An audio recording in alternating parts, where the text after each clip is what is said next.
ಈ ಎಪಿಸೋಡ್ ನೋಡೋದ್ಮೇಲೆ ಸೂರ್ಯನ ಮೇಲೆ ಪ್ರೀತಿ ಜಾಸ್ತಿ ಆಗೋಗಿದೆ. ಒಬ್ಬ ತಾಯಿ ಶಾಂತಿ ತರ ದ್ವೇಷಿಸ್ತಾಳೆ ಮಗನ್ನ ಅಂತ ಯಾವಾಗ್ಲೂ ತಲೆಯಲ್ಲಿ ಓಡ್ತಾ ಇತ್ತು. ಈ ಎಪಿಸೋಡ್ ನೋಡಿದ್ಮೇಲೆ ಇದಕ್ಕೊಂದು ಉತ್ತರ ಸಿಕ್ತು. ನಿಜವಾಗೂ ಹೇಳ್ತೀನಿ ಸೂರ್ಯ ಗ್ರೇಟ್.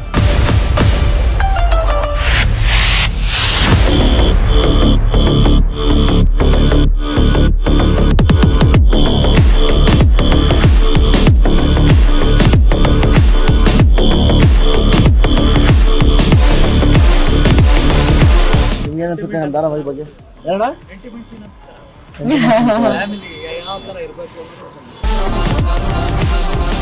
ಸೂರ್ಯನ್ಗೆ ಯಾವಾಗ ಅವ್ರ ಪ್ರೀತಿ ತುಂಬಾ ತೋರಿಸ್ತಾರಂತ ನಾವು ಕಾಯ್ತಾ ಇದೀವಿ.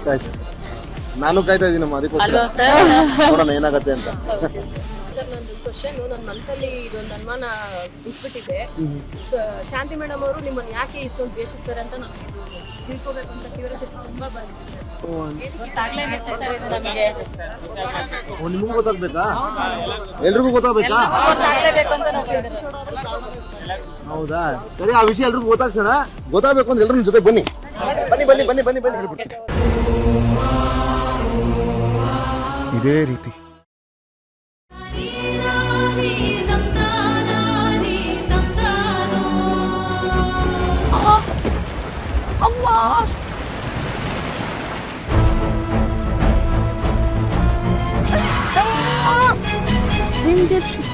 ಆಕ್ಸಿಡೆಂಟ್ ಆಯ್ತು. ಯಾವಾಗ್ರಿ?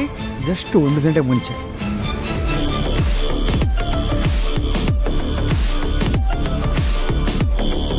ಸೂರ್ಯ ಮೌನದಿಂದ ಇಷ್ಟೊಂದು ನೋವಿದೆ ಅಂತ ಇವಾಗ ಅರ್ಥ ಆಯ್ತು. ಈ ಕತೆ ನೋಡಿದ್ಮೇಲೆ ಒಂದಂತೂ ಅರ್ಥ ಆಯ್ತು, ಪ್ರತಿಯೊಬ್ಬರಿಗೂ ಅವ್ರವ್ರದೇ ನೋವು ಇದ್ದೇ ಇರುತ್ತೆ. ಸೂರ್ಯನಂತ ಮಗ ಎತ್ತಿರೋ ಶಾಂತಿನೇ ಲೆಕ್ಕಿ. ಈ ಎಪಿಸೋಡ್ ನೋಡಿದ್ಮೇಲೆ ನಿಮ್ಮ ಅಭಿಪ್ರಾಯಗಳು ಬದಲಾಗುತ್ತೆ.